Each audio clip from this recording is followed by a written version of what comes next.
So I did my first ever open mic, and in this video I'm going to talk about it. So if you follow me on Instagram, you must be knowing that मैंने अपना life का सबसे पहला open mic perform किया और मेरे लिए बहुत ही स्पेशल था ये moment. So let's start from the start. Open mic सबसे पहले होता क्या है? Open mic is basically a platform जहाँ पे जाके you can talk about different things. Like अलग अलग चीज़ों का ओपन माइक होता है, जैसे कि सिंगिंग हो गया, कॉमेडी हो गया, पोएट्री हो गया, शायरी हो गया, गजल्स हो गया, बहुत सारी चीज़ों का ओपन माइक होता है. तो मैंने जो पार्टिसिपेट किया था it was a poetry open mic. So again, if you follow me on Instagram, you must be knowing that मैं थोड़ा poetry भी करती हूँ, मैं थोड़ा शेर व शायरी भी करती हूँ. मैं poetries तो बहुत टाइम से लिख रही हूँ and actually बहुत ज़्यादा टाइम से लिख रही हूँ, पर Instagram पे 1 साल I think नहीं 5-6 महीने से Instagram पे कर रही हूँ. So that was the background about open mic and what I do. तो अब next चीज़ आती है कि how do we go into these open mics. So I live in Mumbai,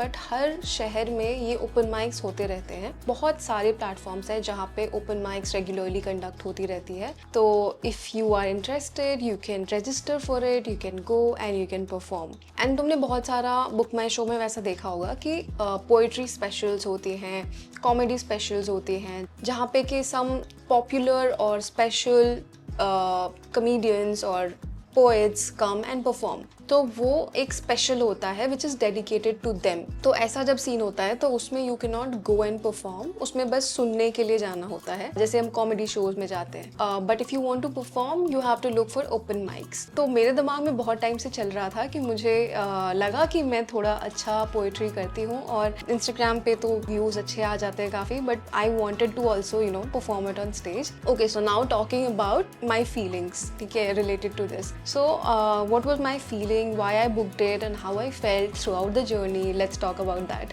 So starting with, मेरा बहुत टाइम से मन था कि मैं एक बार स्टेज पे जाके परफॉर्म करूँ अपनी पोएम्स.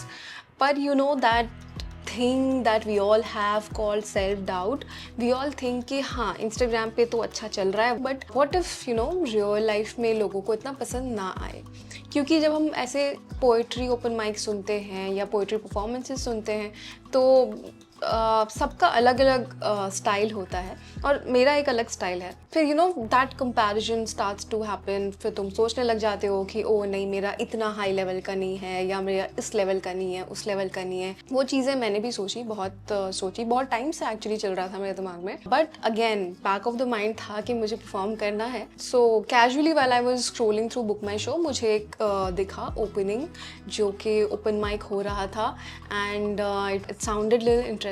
तो उसमें ऐसा था कि not everybody is going to perform but there be a chit system जिसके बेसिस पे 8 people will get a chance to perform. तो मैंने कहा कि ठीक है, मतलब इसमें ऐसा भी हो सकता है कि मैं शायद ना भी करूं और हो सकता है कि मुझे करने पे मिल जाए. So to be honest I was not completely ready to perform, right. तो मुझे ये लगा कि अच्छा तो ये इसमें कर लेते हैं, मतलब इसमें रजिस्टर कर लेते हैं, अगर हो भी सकता है नहीं भी हो सकता है. Then throughout the way also I was thinking कि नहीं आएगा मेरा, क्योंकि बहुत लोग आएंगे, मेरा ही क्यों नाम पिक होगा, है ना. तो I was kind of relieved also कि हाँ ठीक है, मतलब जोश में रजिस्टर कर दिया था, बट अभी नहीं भी आया तो इट्स फाइन, क्योंकि you know obviously because self doubts. But again another thing was कि अगर आ गया तो थोड़ा प्रिपेयर भी करना था. तो मैंने थोड़ा बहुत जो मेरी बेस्ट पोएम्स थी वो मैंने लिख लिया था फ़ोन के नोट्स ऐप में एंड यू नो उसको नंबरिंग कर दी थी कि मैं ये 4-5 अगर मुझे टाइम मिला तो मैं परफॉर्म करूँगी. बट उसको लेके कोई प्रैक्टिस नहीं, कुछ नहीं किया था. Like while we were going on the way मैंने कार में थोड़ा बहुत ऐसा मर करके रिवाइज किया, बट अदरवाइज मैंने ऐसा कुछ प्रिपेयर नहीं किया था कि मैं ऐसे बोलूँगी वैसे बोलूँगी एक्सप्रेशंस के साथ, एंड पूरा मेमोराइज वगैरह कुछ नहीं किया था. मुझे लगा था कि चलो देखा जाएगा जैसा भी होगा. और अपनी लिखी हुई कविता है तो याद तो है ही थोड़ा बहुत, ऑब्वियसली बाय हार्ट नहीं रहती सब चीज़ें, बट काफ़ी कुछ याद था. तो मैंने कहा चलो ठीक है, ऑन द स्पॉट देखा जाएगा क्या होगा. Now I go to this place and there are more poets coming in. तो सबको देख के थोड़ी नर्वसनेस, ऑब्वियसली थोड़ा. फिर उसके बाद और लग रहा था कि मैं कर पाऊंगी नहीं कर पाऊंगी, goosebumps, you know butterflies in the stomach, सब कुछ हुआ बहुत ज़्यादा. एंड लाइफ का first open mic, can you even imagine. Like मैं खुद से एक्सपेक्ट नहीं करती कि मैं स्टेज पे जाके परफॉर्म करूँगी, पर हाँ Another thing is, a little backstory about me is that I kind of like the stage. मतलब मुझे स्टेज पे खड़ा होना पसंद है, मुझे स्टेज पे कुछ भी करना बोलना पसंद है. एंड मैंने अपने ऑर्गेनाइजेशन में आदित्य बिरला ग्रुप में जब मैं थी तो मैं वहाँ पे होस्टिंग करती थी इवेंट्स के.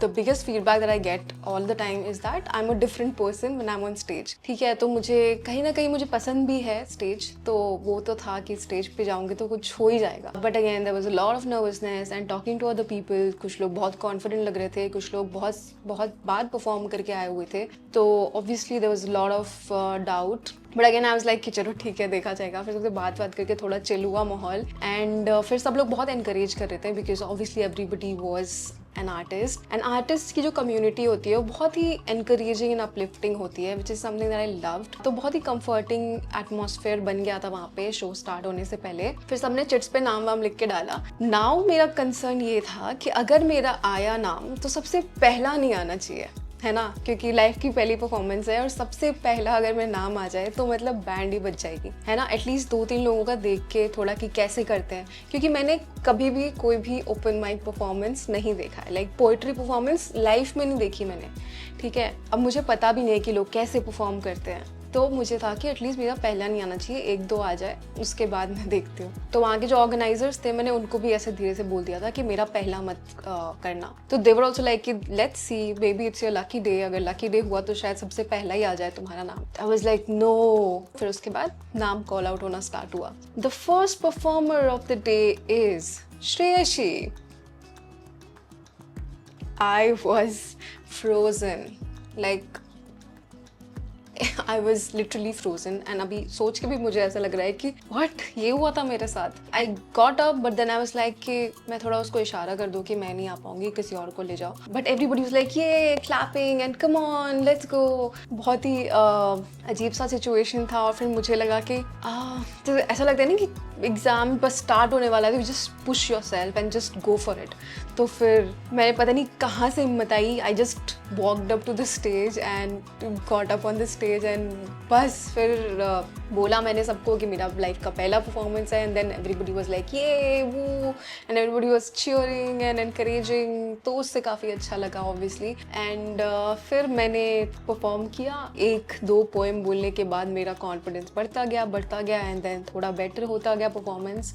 And finally I did it, I performed. And after I perform बहुत सारा अप्रिसिएशन मिला. बहुत लोगों ने बहुत पर्सनली आके they shook my hand and they like कि बहुत अच्छा किया है तुमने एंड लगा नहीं पहला परफॉर्मेंस था and you should do more of this and this and that. तो फिर मतलब होता है ना कि when you push yourself out of the comfort zone, उसके बाद जो फीलिंग आती है वो like it's such a beautiful feeling.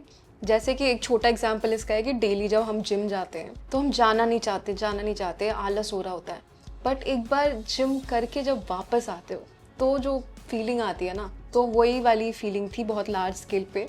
फिर वैसा लगा कि यार ये तो मज़ा आया करके. So that was the story, that was the short story of how I did my first ever open mic. बहुत ही roller coaster of emotions. But one thing that I learn from this entire experience, अगर एक take away ये है, अगर कुछ भी take away चाहिए तो वो ये है कि बैक ऑफ द माइंड में थोड़ा भी कुछ भी ऐसा है कि काश ये कर लूँ एक दिन, तो just push yourself and go ahead and do it. बहुत टफ लगेगा, बहुत मुश्किल लगेगा, उस वक्त बिल्कुल करने का मन नहीं करेगा और लगेगा कि ना हो, बच जाऊँ कहीं इससे. पर एक बार कर लोगे ना तो फिर that feeling is unmatched. Like बहुत ही प्यारी फीलिंग, खुद में कॉन्फिडेंस बहुत ज़्यादा बढ़ जाता है, बहुत ही अच्छा फील होता है एंड लगता है कि यार कर सकते हैं हम भी कुछ, है ना. या so on that note I will and this one here. I hope you like the video, it was a very candid one. So do let me know अगर इस टाइप की वीडियोस पसंद है तुम्हें और अगर तुम और इस टाइप के वीडियोस देखना चाहोगे मुझसे. And also if you have not subscribe to my channel तो सब्सक्राइब ज़रूर करना. And I will see you again in my next one very very soon. Till then bye, take care.